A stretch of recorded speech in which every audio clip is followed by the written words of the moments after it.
Most people think the danger is the flame. It's not. The most dangerous moment in a phone battery fire happens before you ever see fire, and almost everything your body tells you to do in that moment will make it worse. Here's what this video is actually about. Your phone's battery can enter what's called thermal runaway, and when it does, the real killer isn't the heat you can see. It's a wave of toxic gas you can't. We're going to walk through exactly what happens, in what order, and what you should actually do, because the correct moves are almost the opposite of instinct. I've pulled from peer-reviewed fire science, burn case reports, and CPSC incident data to put this together. So let's get into it. And there's one thing I'm going to save for the end that almost nobody knows. It has to do with what happens after the phone stops smoking. Keep that in the back of your mind. The first thing to understand is what's actually happening inside the battery before anything looks wrong.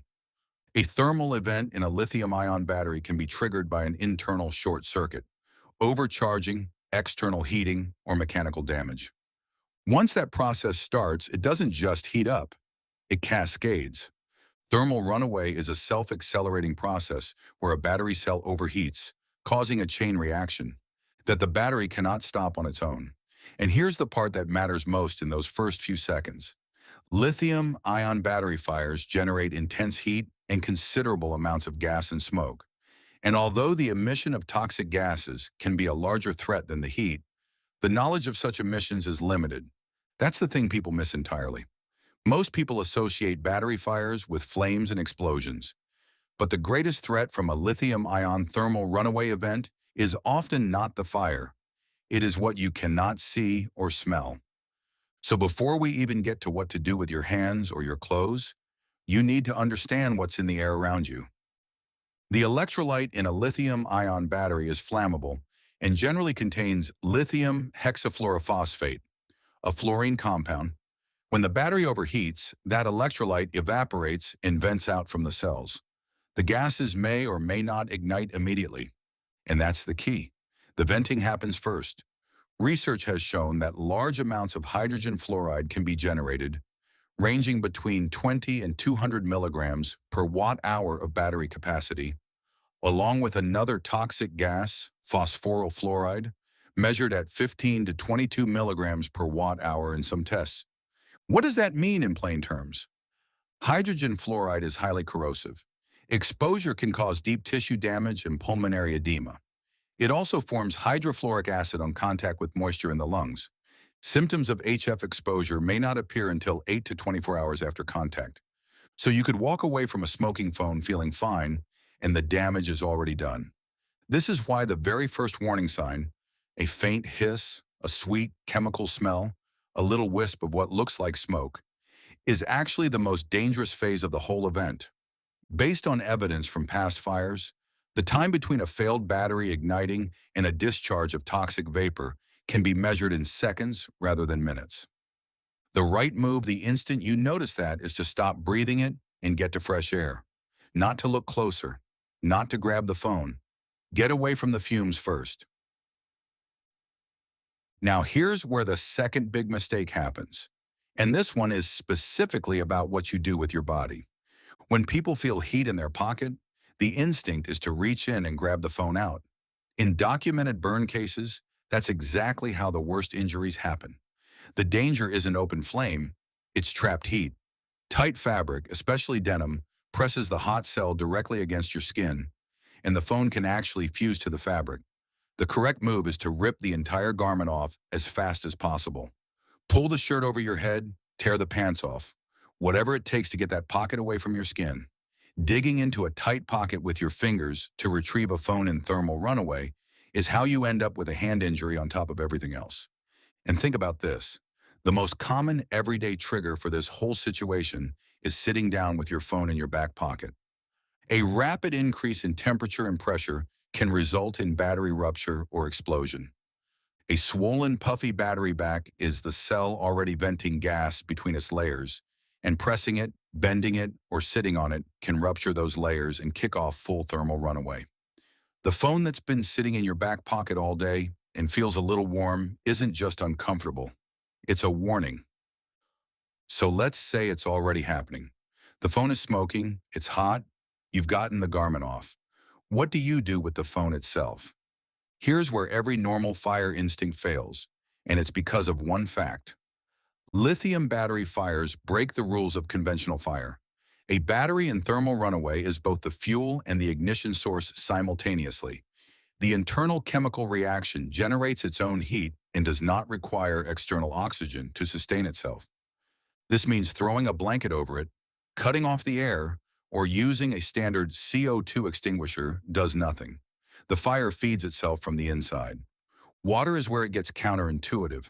A small amount of water, a splash, a cup, on a venting battery can make things worse. But a large volume of water is exactly what fire crews use because you can't chemically stop the reaction. You can only drown the heat and cool it down. The rule is a splash is bad, a flood is good. So if you have a full sink, a bucket, or a toilet nearby, full immersion is the move. If you don't, your job is isolation, not extinguishing. Get the phone into a metal container if you can. Put it outside, far from anything flammable, and watch it. Because here's the thing, and this is the part I told you to hold on to from the beginning. It stopped smoking does not mean it's safe. You can cool a battery with water, deprive it of oxygen, and the internal reaction may continue regardless, reigniting minutes, hours, or even days later. Reignition is one of the most significant hazards. After a battery fire appears to be extinguished, thermal energy trapped within the battery pack can continue to drive internal reactions that eventually reignite. Reignition has been documented hours, and in some cases days, after the initial fire appeared to be out. And there's a second piece to this that's even less obvious. The gases released from the battery may or may not ignite immediately. If the emitted gas is not immediately ignited, the risk for a gas explosion at a later stage may be imminent.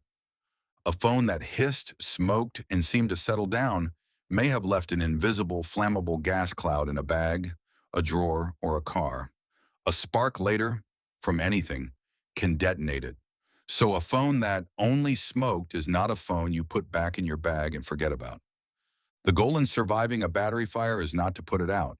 It's to isolate it and watch it. Now here's the one that really reframes how you think about your phone day to day. You don't have to be doing anything wrong for this to happen. A thermal event can be triggered by a spontaneous internal short circuit, overcharging, external heating, or mechanical damage. That last one matters because some fires have occurred when the battery was not in use and not charging, just sitting in storage. Thermal runaway does not require a charging event to begin. A latent manufacturing defect, water damage, or internal separator failure can initiate the same cascade of uncontrolled heat, toxic gas release, and ignition at any time. A drop or bend can create a microscopic internal short, what engineers call a dendrite, that smolders quietly and then fails days later. So my phone was totally fine after I dropped it last week is not the reassurance it feels like. A phone that took a hard hit recently deserves a wary eye, especially if the back feels slightly warmer than usual or has any puffiness to it. According to the U.S. Consumer Product Safety Commission, there were over 25,000 incidents of fire or overheating involving lithium-ion batteries between 2017 and 2022. That's over 5,000 a year, and that's just reported incidents. This is not a one-in-a-million freak event. If you've made it this far, here's what actually changed from the beginning of this video. You now know that the fire isn't the real danger. The gas and the heat that outlived the fire are. You survive by getting away from the fumes first, getting the clothing off instead of digging for the phone, flooding it with water rather than trying to smother it, and then isolating it and watching it. Because it's stopped doesn't mean it's done. And one more thing, because this is a safety topic. If there's real fire, injury, or heavy smoke involved, get out and call emergency services. Everything above is about buying you those first critical seconds, not replacing the people who are trained for what comes after. If this genuinely surprised you, drop a comment with the thing that hit hardest. I read them, and it helps me know what to cover next. And if you want to go deeper on the everyday carry risks most people ignore, the next video is right there. Watch that one next.